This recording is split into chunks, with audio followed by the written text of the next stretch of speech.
नमस्कार।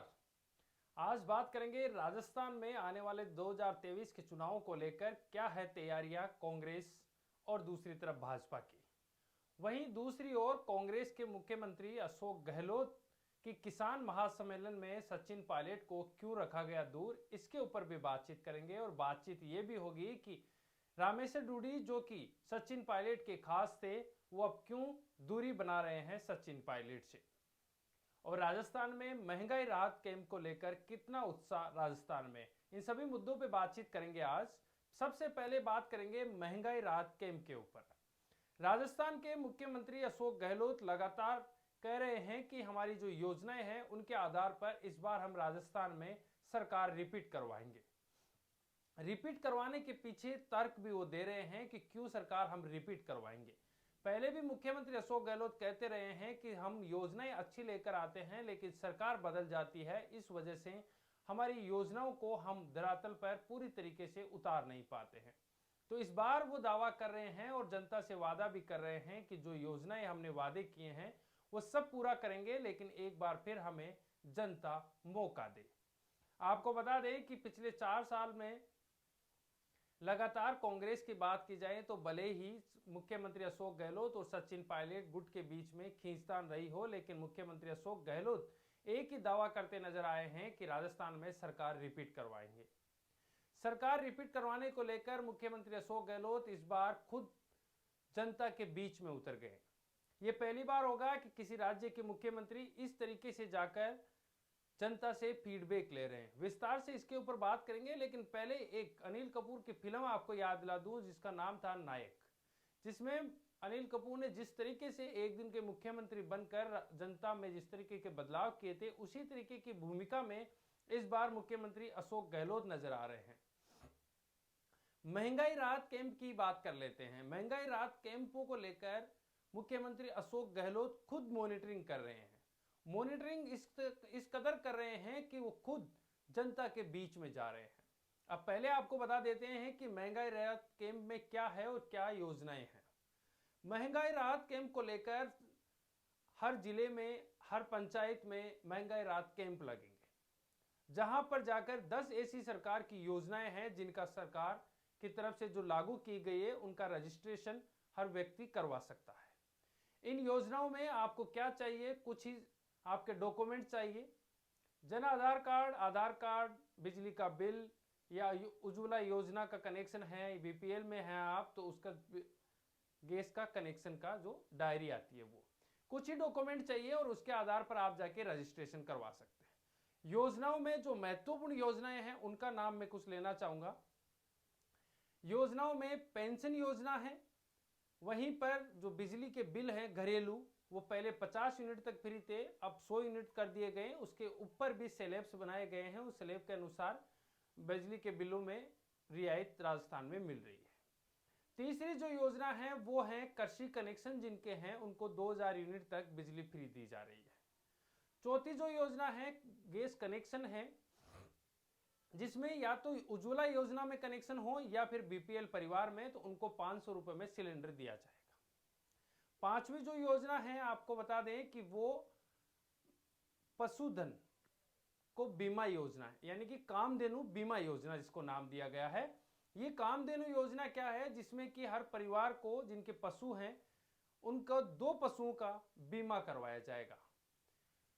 अगली योजना जो है वो है चिरंजीवी योजना, जिसमें 10 लाख रुपए और 25 लाख रुपए की 2 योजनाएं जो हैं वो चिरंजीवी योजना, जिसमें आपको मुफ्त इलाज मिलेगा। सरकार के किसी भी अस्पताल जिनमें टाइप है उनमें आप जा सकते हैं और वहां से इस योजनाओं का लाभ ले सकते हैं। इसके अलावा चिरंजीवी योजना को लगातार मुख्यमंत्री अशोक गहलोत आप जहां पर भी देख रहे होंगे वहां पर भी बोलते नजर आते हैं कि चिरंजीवी योजनाओं से आम जनता को कितना फायदा पहुंचा है। पेंशन योजना जो है बुजुर्गों की है या फिर किसी और की जो विकलांग है उन सब लोगों की पेंशन योजना है, उसको भी अब बढ़ा दिया गया है, जिसको 750 रुपए से 1000 रुपए तक कर दिया गया। ऐसे कुछ स्लैब्स बनाए गए और ऐसे तमाम जो योजनाएं हैं, कुल मिलाकर 10 ऐसी योजनाएं हैं जिनका आप रजिस्ट्रेशन इन महंगाई राहत कैंपों में जाकर करवाएंगे तो आपको इन योजनाओं का फायदा मिलेगा। इसका धरातल पर क्या असर है, इसकी भी हम बातचीत करेंगे। हमने पिछले 2-3 दिन से लगातार जनता के बीच में जाकर यह पता करने की कोशिश की कि क्या महंगाई राहत के में कुछ फायदा हो रहा है जनता को, या फिर क्या उनको लग रहा है कि आने वाले समय में मुख्यमंत्री अशोक गहलोत जो दावा कर रहे हैं उस तरीके से सरकार रिपीट होगी। देखिए, हमने बिना माइक कैमरे के आम लोगों से भी बात की, बुजुर्ग महिलाओं से भी बात की, बुजुर्ग लोगों से भी बात की। कई महिलाओं ने तो यह भी कहा कि हम रजिस्ट्रेशन के लिए आ रहे हैं, गैस कनेक्शन में हमें फायदा मिलेगा, बिजली का फायदा मिलेगा, इस तरीके की कई बातें उन्होंने कही। कुछ महिलाएं ऐसी भी मिली जिन्होंने ये कहा कि हम तो मुख्यमंत्री अशोक गहलोत को देखने यहां पर पहुंचे हैं। कुछ महिलाएं, बुजुर्ग आ रहे हैं जिनको ये परेशानी थी कि उनकी पेंशन बंद थी, उनकी पेंशन चालू करवाने के लिए वो यहाँ पर पहुंच रहे हैं।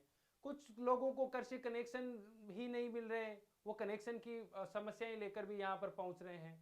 कुछ लोग जो पालनहार योजना है उसकी किस्त नहीं आ रही है, उसको लेकर भी समस्याओं को लेकर यहाँ पर पहुंच रहे हैं। तो महंगाई राहत कैंप में तमाम लोग अपनी समस्याओं को लेकर पहुंच रहे हैं। मिला जुला सा असर देखने को मिल रहा है, क्योंकि बहुत से लोगों में अभी जागरूकता नहीं है। ये कहें कि जो कांग्रेस की तरफ से लोग नियुक्त हैं वो इन योजनाओं का प्रचार प्रसार ठीक ढंग से अभी जनता के बीच में नहीं कर पाए हैं। अब बात कर लेते हैं मुख्यमंत्री अशोक गहलोत की। मुख्यमंत्री अशोक गहलोत खुद कैसे मॉनिटरिंग कर रहे हैं, इसकी झलक हम आपको एक बताएंगे कि किस तरीके से जब हम 2 दिन तक साथ रहे तो क्या हमने वहां पर देखा। देखिए, मुख्यमंत्री अशोक गहलोत अब जनता के बीच में जा रहे हैं, महंगाई राहत कैंपों के अंदर जा रहे हैं, वहां पर लोगों से बातचीत कर रहे हैं। बातचीत करने के पीछे उनका उद्देश्य है कि जो आम लोग हैं, आम जनता है, बुजुर्ग लोग हैं, उनको अपनी समस्याएं सामने रखे, जिससे उनको फीडबैक मिले कि आम लोगों की धारणा क्या है, क्या लोग चाह रहे हैं। जब मुख्यमंत्री अशोक गहलोत लोगों के बीच में पहुंच रहे हैं तो उनको समस्याएं भी देखने को मिल रही है।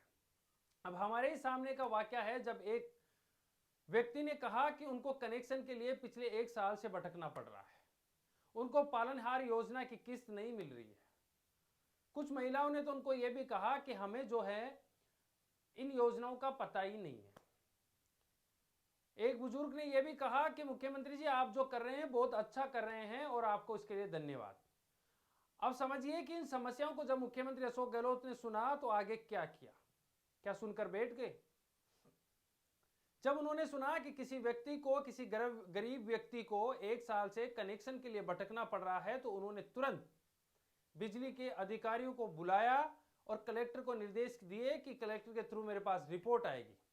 अब उस रिपोर्ट का असर देखिए, दूसरे दिन ही वो रिपोर्ट आई, दूसरे दिन उस घर में कनेक्शन मिला और जो अधिकारी इसके लिए जिम्मेदार था उसको निलंबित कर दिया गया, यानी कि एपीओ कर दिया गया। तो ये जो त्वरित कार्रवाई करने की जो योजना मुख्यमंत्री अशोक गहलोत ने बनाई है, जो फीडबैक ले रहे हैं जनता के बीच में, ये महत्वपूर्ण है। और इससे राजस्थान में अब लग रहा है कि धीरे धीरे माहौल बन रहा है कि मुख्यमंत्री अशोक गहलोत जो दावा कर रहे हैं वो हो सकता है कि सरकार रिपीट भी वो करवा ले।